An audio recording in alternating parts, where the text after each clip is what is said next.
choc-o, boco. The other engines have been overworked over the last couple of days, and even James, Donald, and Arthur have been worn out. James was now complaining. My wheels ache so much I can't even bear to get some rest, he grunted. Me neither, said Arthur. I get so tired I can't even finish my jobs properly, he said. Well, teased Donald. At least you two don't even get so slow, he said. I probably think you two should be on your dome on your wheels, he teased. But before James and Arthur could say anything, Boco backed into the sheds. He was feeling very tired. He yawned. I feel overworked. Well, you're not the only one here, said Donald. What did you have to do today? Well, I had to pull the express, said Boco. It's not really that easy, you know. Indeed it isn't, said Arthur. I even also feel like we need someone such as you to do my other jobs, he grumbled. Well, at least I'm fine with it, laughed Boco, and with that the four went happily to sleep, not knowing what they could do tomorrow. Later that day, the Fat Controller gave Boco an important job. Caitlin was at the works for a new boiler, so Boco had to take care of Caitlin's passengers. Boco was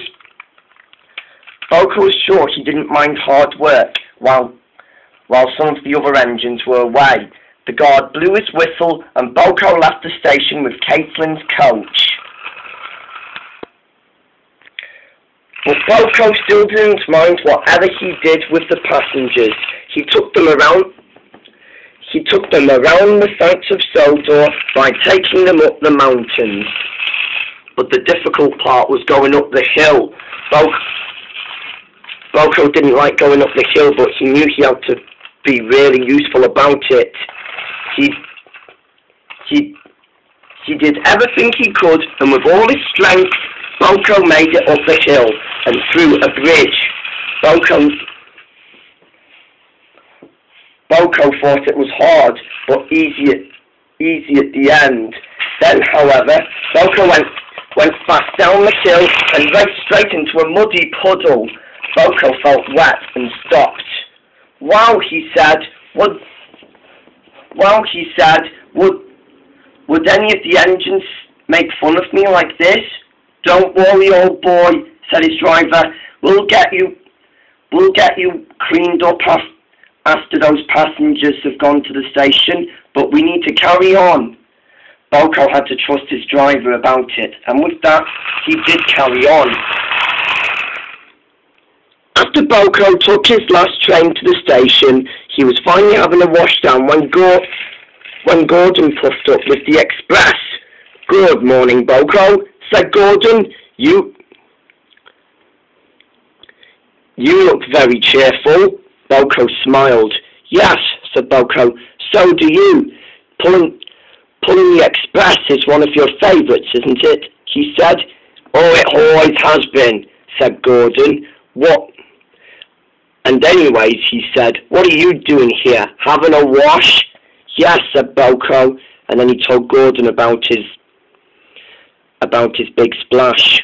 Oh, don't worry, said Gordon. I had one too, and I had to get cleaned straight away after that, he said. But that shows him. Yes, said Boco. I don't really want to be a real mess, though, he said. Anyways, he said, I've got to go back to the sheds for a rest. Goodbye. And when Boco was cleaned, he puffed away, and Gordon puffed away with the express. But later that day, Boco had to take some empty trucks to the coal mines. Boco was still having a relaxing journey. He began to hear the birds singing, and nothing was gonna make him feel disturbed. Boco, however, was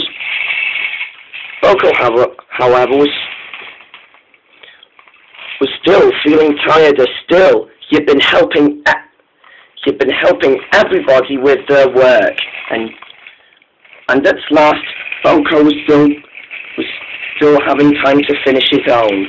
Oh, he groaned. Work never ends, doesn't it? It will do in the end, old boy, said his driver. Don't worry. When we finish these jobs, we will be done in no time.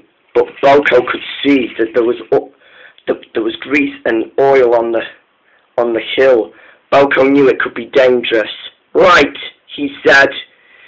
He tried to take it slowly, but then there was trouble. The empty trucks bumped Boco. Whoa! Groaned Boco. Then there was trouble. The coupling snapped between Boco and his trucks, and Boco came racing down. He came off the rails, and he found himself crashing into the chocolate factory. Chocolate was everywhere. Poor Boco looked a mess. Oh dear, he groaned. Now I've run out of oil. His oil drum leaked and spilt everywhere, and even chocolate poured all over the top of his roof. At last, Percy came to take Boco's trucks away from him, and Emily came to pull Boco out of the chocolate factory. When Boco came out, he sure was covered in chocolate, and his face was covered in chocolate too. The fat controller came to see Boco. You were very brave, Boco, he said, but you did have a massive accident with your own chocolate, he said. Boco laughed. That's all right, sir, he said. I did also have a treat with my crash, he said, but it was really a bad slide, he said. The fat controller smiled. You will go to the works and get cleaned up, he said, and your new